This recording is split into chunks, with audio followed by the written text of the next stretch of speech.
और चलिए बढ़ते हैं आगे। इस बीच एक बड़ी खबर आपको बता दें कि सुप्रीम कोर्ट में अयोध्या मध्यस्थता मामले पर आज सुनवाई हो रही है और इस बीच मुस्लिम पक्ष के वकील राजीव धवन ने कोर्ट में अपनी दलील दी है।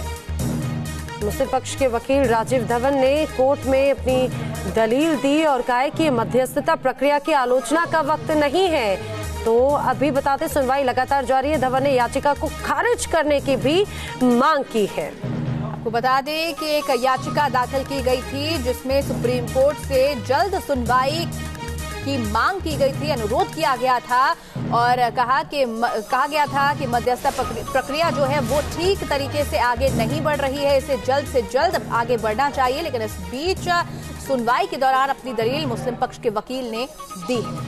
अगली सुनवाई 25 जुलाई को होगी इस पूरे मामले की, जो बड़ी खबर मिल रही है और ये कहा है कि जल्द से जल्द मध्यस्थता पैनल जो है वो इससे जुड़ी हुई रिपोर्ट सौंपे। सुप्रीम कोर्ट ने मध्यस्थता पैनल से रिपोर्ट मांगी है। अरविंद हमारे सहयोगी ज्यादा जानकारी के साथ में जुड़े। अरविंद, क्या कुछ अपडेट है, क्या जानकारी है?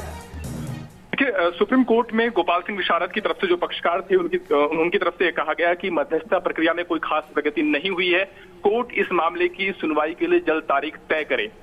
इसके बाद राजीव धवन जो मुस्लिम पक्षकारों की ओर से पेश हुए थे, उनका ये कहना था कि ये याचिका उनको धमकाने के लिए है और इस वक्त मध्यस्थता प्रक्रिया की आलोचना नहीं होनी चाहिए। लेकिन अहम बात यह रही कि निर्मोही अखाड़ा जो अभी तक मध्यस्थता प्रक्रिया का पक्षधर था, उनकी तरफ से भी ये कोर्ट में कहा गया है कि इस प्रक्रिया में कोई खास प्रगति नहीं हो रही है और ऐसी सूरत में कोर्ट को इस मामले की सुनवाई पर आगे बढ़ना चाहिए। चीफ जस्टिस ने यह कहा है कि कोर्ट को इस बात को जानने का हक है कि आखिर मध्यस्थता पैनल अभी तक की प्रगति के बारे में क्या कुछ कहता है और यही वजह है कि 18 जुलाई तक कोर्ट ने मध्यस्थता पैनल से रिपोर्ट तलब की है। उनसे पूछा है कि अभी तक की प्रक्रिया में क्या कुछ प्रगति हुई है और क्या ये मामला मध्यस्थता के जरिए सुलझाने की कोई संभावना बनती है या नहीं। अरविंद, 25 जुलाई को फिर से इसकी सुनवाई शुरू करने की बात भी कही गई है। यहाँ पर स्पष्ट कर दूं कि कोर्ट ने कहा है कि अगर 18 जुलाई को जो रिपोर्ट आती है उसमें कमेटी इस बात को कहती है कि मध्यस्थता प्रक्रिया आगे नहीं बढ़ रही है, तो ऐसी सूरत में कोर्ट 25 जुलाई से आगे सुनवाई शुरू कर देगा। यानी 25 जुलाई को अगली सुनवाई होगी या नहीं, ये पूरी तरीके से इस पर निर्भर करेगा कि क्या मध्यस्थता पैनल भी इस बात को मानता है कि प्रक्रिया में प्रगति नहीं हो रही है और नियमित सुनवाई शुरू कर देनी चाहिए। अगर इस नतीजे पर मध्यस्थता पैनल पहुंचता है तब ऐसी सूरत में 25 जुलाई को अगली सुनवाई होगी। लेकिन अगर मध्यस्थता पैनल को लगेगा कि प्रक्रिया को बढ़ाई जा सकती है तब कोर्ट 15 अगस्त के बाद ही कोई नई तारीख मुकर्रर करेगा। बिल्कुल, तो इस वक्त की बड़ी खबर लगातार हम आपको बता रहे हैं। मुस्लिम पक्ष के वकील राजीव धवन ने कहा है कि ये मध्यस्थता प्रक्रिया की आलोचना का वक्त नहीं है और याचिका को खारिज करने की मांग भी उन्होंने उठाई है। कोर्ट में निर्मोही अखाड़े की तरफ से भी ये कहा गया है कि वो मध्यस्थता पैनल पर सवाल उठा रहे हैं। हालांकि इससे पहले उन्होंने कहा था कि मध्यस्थता की जो प्रक्रिया चल रही है वो उससे फिलहाल सेटिस्फाइड जो है वो नजर आ रहे हैं। अरविंद, यहाँ पर आपसे जानकारी चाहेंगे इस पर कि 15 अगस्त तक का समय समिति ने मांगा था, उसके बाद जब इस तरीके से याचिका दायर की गई तो अब क्या ये मुमकिन है कि उससे पहले इस मामले में इस तरीके से सुनवाई हो 25 जुलाई को? बिल्कुल संभावना है। तभी अदालत ने, क्योंकि इससे पहले 15 अगस्त तक का वक्त दिया गया था मध्यस्थता पैनल को पूरी प्रक्रिया को पूरा करने का और उसके बाद कोर्ट को नियमित सुनवाई की कोई तारीख मुकर्रर करनी थी। लेकिन इसी बीच में 2 दिन पहले गोपाल सिंह विशारद की तरफ से याचिका दायर की गई। जैसा उन्होंने कहा कि मध्यस्थता प्रक्रिया में प्रगति नहीं हो रही है, तमाम पक्षकार किसी समझौते की ओर बढ़ ही नहीं रहे हैं, तो ऐसे में बेहतर ये होगा कि इस मामले का अदालती आदेश के जरिए समाधान खोजने की कोशिश की जाए और कोई सुनवाई की तारीख मुकर्रर हो। इसके बाद कोर्ट में आज इस मामले को लेकर के सुनवाई हुई। 5 जजों की संविधान पीठ बैठी। निर्मोही अखाड़ा जो मध्यस्थता प्रक्रिया का पक्षधर था, उसका भी ये कहना था कि कोई प्रगति नहीं हुई है।